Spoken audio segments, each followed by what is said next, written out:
Naquele tempo, Jesus disse a seus discípulos: Se o teu irmão pecar contra ti, vai corrigi-lo, mas em particular, a sós contigo. Se ele te ouvir, tu ganhaste o teu irmão. Se ele não te ouvir, toma consigo mais uma ou duas pessoas, para que toda a questão seja decidida sob a palavra de 2 ou 3 testemunhas.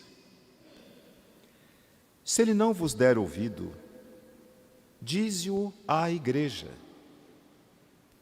Se nem mesmo à igreja ele ouvir, seja tratado como se fosse um pagão ou um pecador público. Em verdade vos digo, tudo o que ligardes na terra será ligado no céu, e tudo o que desligardes na terra será desligado no céu. De novo eu vos digo, se 2 de vós estiverem de acordo na terra sobre qualquer coisa que quiserem pedir, isto lhes será concedido por meu Pai que está nos céus.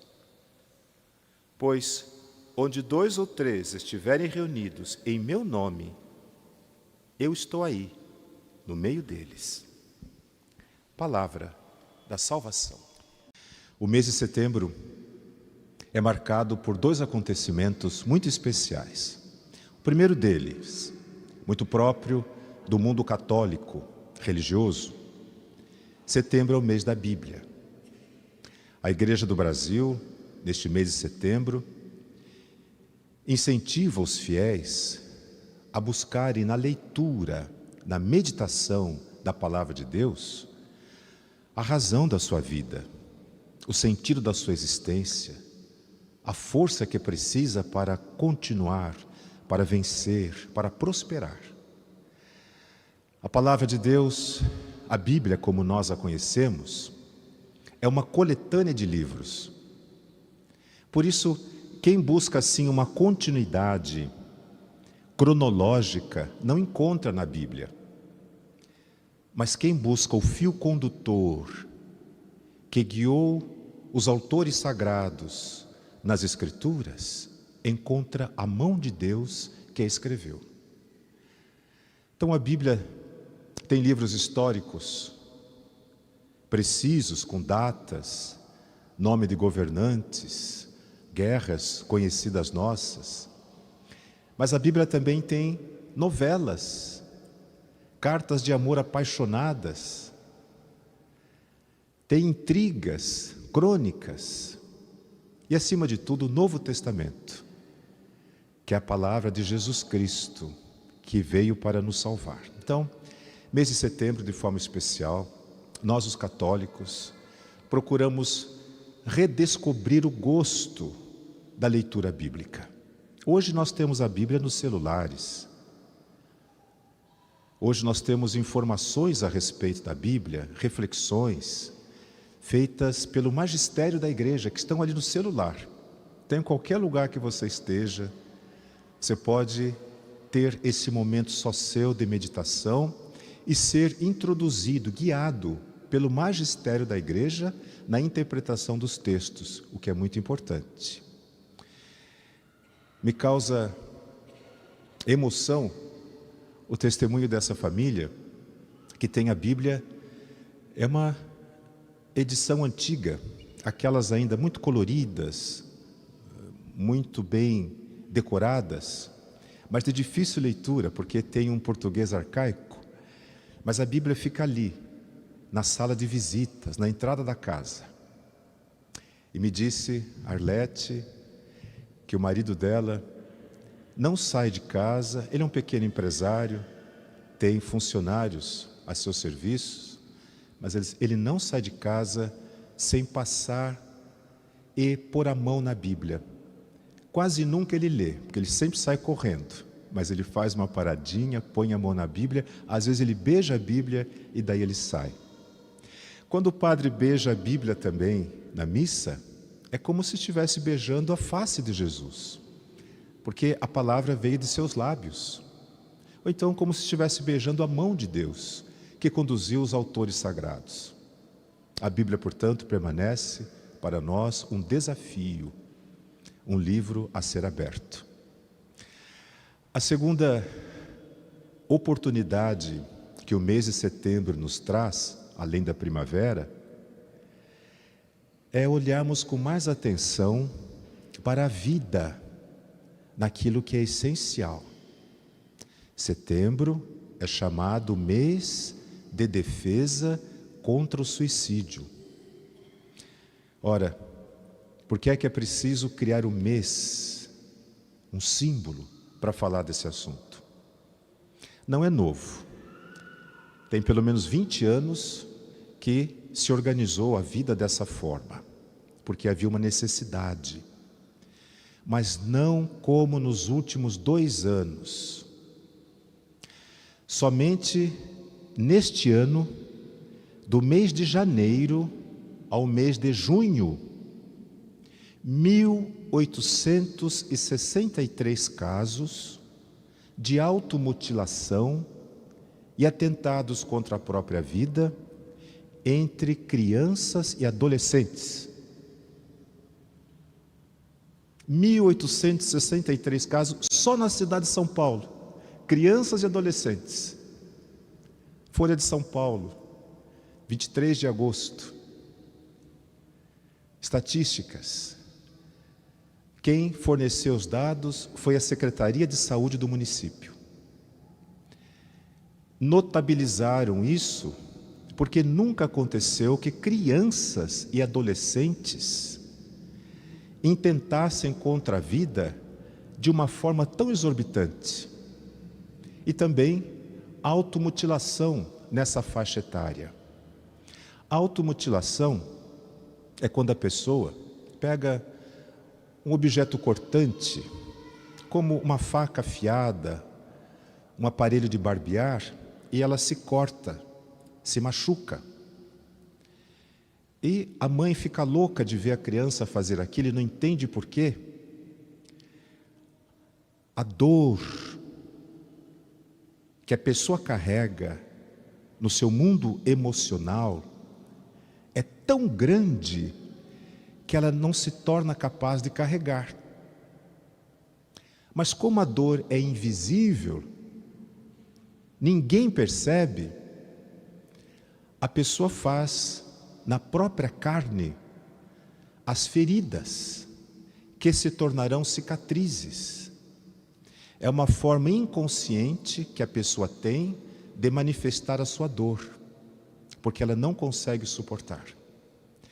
E o caso mais avassalador de todos foi o suicídio desse menino de 7 anos de idade, apenas 7 anos de idade. Peço desculpas de falar dessa forma, talvez fira a sensibilidade de alguém, mas está no jornal. E se a gente não fala, é como se a pessoa também não se chocasse. É preciso ficar chocado. Eu li a matéria algumas vezes, repeti, o menino cortou o próprio pescoço e não pôde ser socorrido a tempo porque esvaiu-se em sangue. Tentaram reanimá-lo, mas já estava sem vida. Uma investigação policial, porque é um caso de morte provocada, mas revelou uma situação recorrente. O menino, filho único, é deixado pelos pais no colégio às 7 horas da manhã. Às 5 horas da tarde, a perua leva o menino para casa. Os pais só chegam do trabalho às 7h30 da noite. A criança fica das 5 da tarde até às 7h30 da noite, sozinho, com a internet absolutamente liberada, fazendo sabe-se Deus o quê? Uma família disfuncional. E a mãe disse, mas ele teve tudo, nós demos a ele tudo. E o menino não foi capaz de falar da sua dor. Na escola, a investigação mostrou que ele era solitário, não tinha nenhum amigo, não fazia grupo com ninguém. No intervalo, ele se isolava para ficar no telefone com 7 anos de idade. Ele deu sinais, certamente para os professores, ele sinalizou para os colegas, para o coordenador pedagógico, ele deu sinal para os pais, mas ninguém percebeu. E a dor da solidão cresceu tanto dele, que com 7 anos de idade, ele se matou. Também cresceu o suicídio entre idosos. Desde o início da pandemia até agora, foi maior do que a última década. Em 2 anos e meio, mais idosos se mataram do que na última década inteira. As pessoas dão sinais, mas são sinais silenciosos, que nós precisamos observar. Jovens, adolescentes, crianças, todos nós precisamos ser olhados por alguém. Alguém tem que olhar para nós. A gente se levanta de manhã, vai no espelho e parece que está tudo bem, mas se não tem alguém que olhe para nós e diz assim: nossa, como você está bem hoje? Nossa, você cortou o cabelo? Essa roupa é nova? Ou então, nossa, você não parece bem hoje, está abatido, não quer descansar? Se alguém não faz isso, a gente desenvolve psicopatias, porque nós não nascemos para a solidão, nós somos animais de relacionamentos. Olhem os gatos, os cachorros, os macacos. A vaca lambe o filhote. Nós não fomos feitos para a solidão. Nós não podemos viver assim. Temos que pensar que nós estamos num processo em que todos nós, se Deus permitir, haveremos de envelhecer também. Quem cuidará de nós? Quem ouvirá as nossas lamúrias? Quem ouvirá as nossas histórias? Essa senhora que eu visito aqui na Vila Clementina, uma mulher independente, mora sozinha, mas já tem idade avançada, tem as debilidades próprias da idade.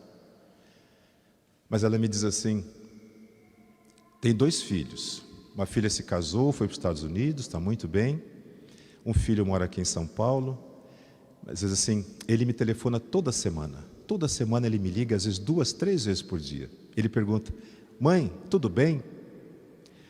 Mas aí, eu gostaria de contar para ele que a noite passada teve um barulho no quintal, eu fiquei com muito medo. Mas quando eu começo a falar, ele fala assim, mãe, tudo bem, depois a gente conversa. Ele é muito ocupado.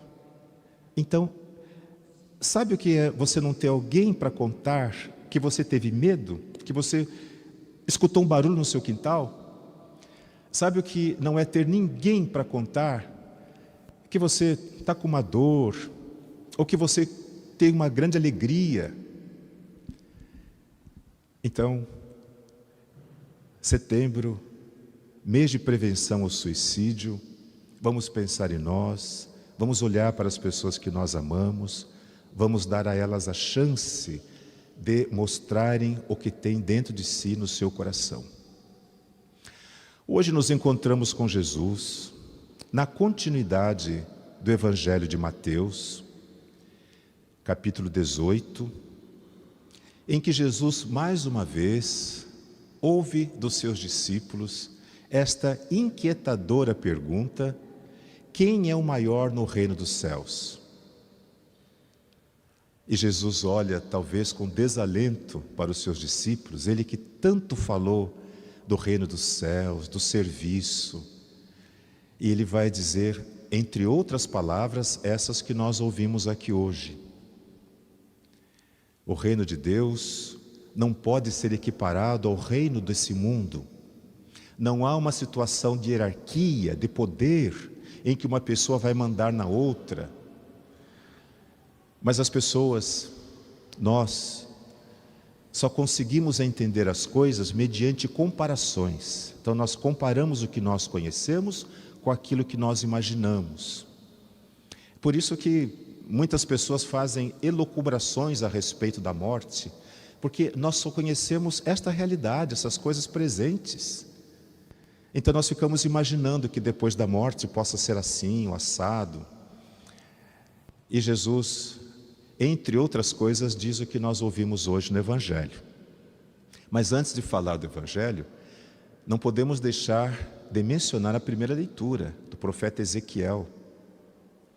O profeta Ezequiel faz uma advertência, em nome de Deus. Vocês que receberam a palavra, vocês têm obrigação de anunciá-la. Se a pessoa que não conhece a Deus, não recebeu a palavra, comete erros, você previne, corrige aquela pessoa, ela não se converte, não muda de atitude, ela vai morrer por causa dos seus erros, mas você vai viver, porque você fez o que devia ser feito, você advertiu a pessoa, você tentou corrigi-la. Mas se a pessoa insiste no seu erro, e você, podendo ajudá-la a corrigir-se, não o faz, ela vai morrer, mas você também vai, porque você negou a verdade que estava em você. Então, isso é muito importante. Nós precisamos guardar as mensagens, são profecias. Não são palavras vãs ou poesia, como diz uma filosofia muito comum entre as correntes de pensamento hoje. Alguém vai dizer, a Bíblia é muito bonita, mas é um livro de poesias, são quimeras. Não é verdade. A Bíblia é o livro da vida, e ali as profecias se realizam. No salmo que nós cantamos, nós falamos sobre os vigias da casa de Israel. Quem são os vigias? São aqueles que receberam a palavra. Nós que fomos batizados, nós que vimos a igreja, nós que ouvimos a proclamação da vontade de Deus, nós somos os vigias. Mas como é que nós fazemos para cuidar das pessoas? Será que a gente põe a Bíblia embaixo do braço? Vai bater na casa das pessoas domingo de manhã? Ou então está toda a família reunida, festa, aniversário da avó, bolo, vinho. Aí a pessoa começa a ler a Bíblia. Pessoal, vamos escutar agora. É assim que a gente evangeliza, será? O que é que vai acontecer? Aí lá vem aquela tia de novo, lá vem aquela mulher chata de novo, é assim. A palavra de Deus não é para isso. A palavra de Deus é para ser vivida por quem a conhece. Por isso é que nós fazemos esse esforço de permitir que a palavra penetre o coração, de tal maneira que faça sentido na nossa vida e nós passemos a vivê-la com naturalidade, nos lembrando que nós somos portadores dessa semente, nós somos semeadores da palavra, mas nós fazemos isso com a nossa vida. Não é repetindo trechos da Bíblia. Ninguém evangeliza o outro assim, pelo contrário, as pessoas fogem de pessoas assim. E normalmente pessoas que fazem isso, elas se colocam num lugar de perfeição, como se elas estivessem falando só para os outros. Viu o que Deus falou para você? Como se a pessoa se isentasse de ser ela também pecadora, necessitada da graça de Deus, de conversão. Então a palavra de Deus, quando nós nos apropriamos dela, ela passa a fazer parte de nós. Então a nossa vida é regida pela palavra. E às vezes a pessoa nem se dá conta, mas ela está vivendo de acordo com a vontade de Deus. É isso que São Paulo fala na segunda leitura que nós ouvimos hoje. Quem ama o próximo está cumprindo a lei. Se perguntar para ele quais são os 10 mandamentos, você não vai saber de cor. Pode saber um ou outro, mas está amando, então está cumprindo a lei. Santo Agostinho, que fez essas experiências de vida mundanas, aproveitou o que pôde da vida antes da sua conversão, tem autoridade para dizer, ele disse, ama e faz o que você quiser. Porque quem ama não faz mal aos outros. Ama e faz o que você quiser. Ou então, como diz o Milton Nascimento, toda forma de amor vale a pena. Toda forma de amor valerá. São coisas que parecem tão simples, mas que fazem a diferença ao nos tornar evangelizadores, missionários de Jesus. Então, sim, o evangelho de hoje, Jesus olha, eu repito, talvez com desalento para os seus discípulos, que insistem em querer os melhores lugares, em reproduzir no céu aquilo que é próprio deste mundo. E Jesus lhes fala sobre a necessidade do recomeço. É preciso que haja para todos nós essa chance. Assim é o reino de Deus. Então ele fala dessa pessoa que pecou contra você. Mas eu gostaria de exemplificar aqui a partir de uma vivência minha. Então, tem esse moço de 22 anos, boa aparência, família de classe média muito estabelecida, mas que ele enveredou pelo caminho das drogas. Acho que só quem passou por situação análoga pode compreender o que vive a família de um dependente químico. É uma doença social, vocês sabem disso, assim como o alcoolismo. A família tentou o que foi possível. Primeiro os pais, aconselhando, tentando ajudar, cobrindo as bagunças, limpando aquilo que o filho faz. Mas chegou no momento em que eles precisaram de ajuda. Vieram falar comigo. Felizmente, o rapaz aceitou ajuda com um psicanalista. Nós o encaminhamos, ele fez durante um bom tempo um tratamento com um psicanalista, mas também com um psiquiatra. Tomava medicação que o ajudava, porque droga, vocês sabem, tira a liberdade da pessoa, assim como o álcool, o cigarro. E aqui não vai nenhum julgamento moral, é só uma constatação. Tira a liberdade da pessoa. A pessoa fala assim, eu paro quando quiser. Quero ver. Não para. Na primeira oportunidade, ela começa tudo de novo.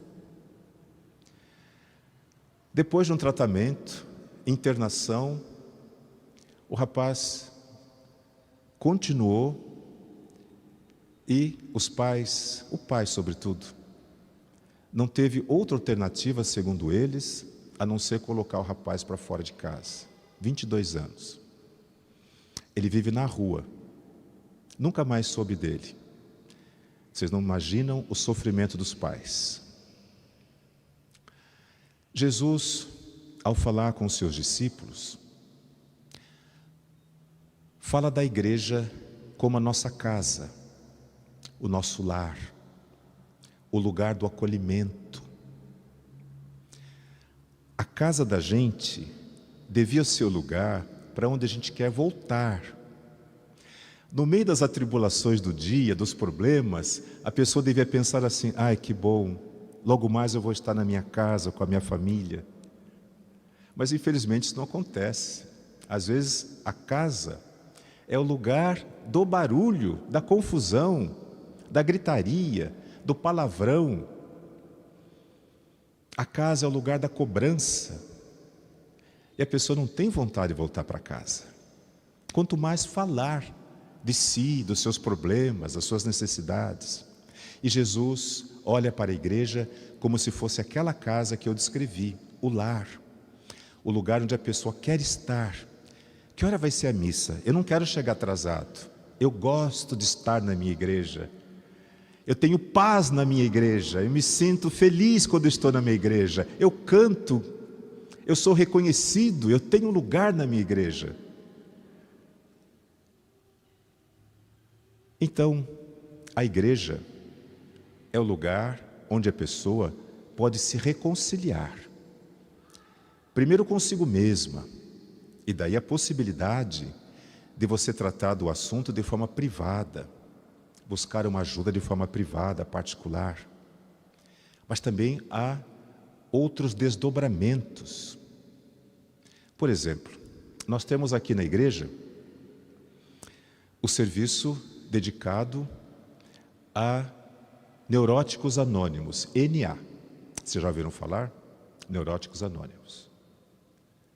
Eu vou dizer para vocês, acho que talvez a maioria de nós, talvez todos nós, precisaríamos passar por lá. É que não pode, né? Mas passar lá de vez em quando, ouvir o que eles falam. A gente precisaria se comparar um pouco também com as coisas que a gente faz. E quando a gente perde o controle, aonde a gente pode chegar? Mas aí eles têm também um trabalho com os parentes, os familiares dessas pessoas que sofrem as consequências. Temos aqui na igreja também o Al-Anon, que trabalha com familiares de dependentes de álcool. Famílias inteiras destruídas por conta de um alcoólatra na casa. E a família decide abraçar, cuidar, mas aquilo é um peso tão grande que é como se fosse um remoinho centrífugo que vai arrastando todo mundo para o buraco, para o fundo, para o fundo, para o fundo. Aí tem separação, tem briga, o filho mais velho vai embora, mas aí tem o Al-Anon, que é para famílias de dependentes de álcool. E tem também esse grupo chamado DASA, dependentes de amor e sexo. Dá para acreditar? A pessoa se torna dependente de amor e sexo. Ela não sabe se relacionar de forma amadurecida, livre com ninguém. Ela só consegue se relacionar ou de forma a se submeter, ou então de forma a se impor sobre alguém. Ela se torna dependente de amor e sexo. Se ela não tem essas coisas 24 horas por dia, ela fica infeliz. Eu já falei para vocês, eu peço desculpa novamente, mas pessoas que saem de manhã, pegam o metrô lotado só para se esfregar nos outros. Tem essa necessidade constante de sexo e de se sentirem reconhecidas, alguém que as adore. Doença, destrói famílias.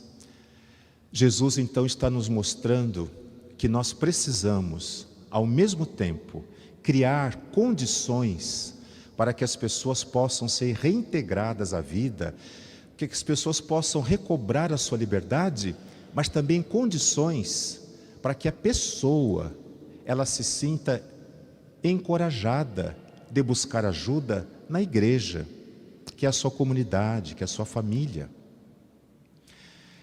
Às vezes na igreja tem pessoas, como em todo lugar, que são muito críticas, pessoas moralistas, estão sempre criticando os outros. Isso afasta uma pessoa que vem para buscar ajuda. Então, por exemplo, chega uma moça com uma roupa não apropriada para a igreja. Então o pessoal olha torto, não quer sentar perto. Chega um rapaz com os trejeitos. O pessoal olha estranho, não quer sentar perto da pessoa. Aí vem comungar alguém que não é casado na igreja. Só que na assembleia alguém sabe disso. Aí acaba a missa, vai lá falar para o padre: o senhor sabia que aquele casal não é casado na igreja? O senhor deu comunhão para eles? Então, nós convivemos com todo tipo de mentalidade. Para vocês terem uma ideia, está aqui a Penha que não me deixa mentir. As pessoas que vêm aqui na igreja, porque elas vão nas outras igrejas batizar a sua criança, e lá ela recebe informação de que se não for casado na igreja não pode batizar a criança. E a pessoa fica desmoronada. Mas aí ela diz assim: vai na Santa Rita, lá eles batizam. E é verdade, pode vir aqui sim, batizo mesmo. Pais que não são casados, casais homoafetivos, criança que a avó traz para batizar. Olha,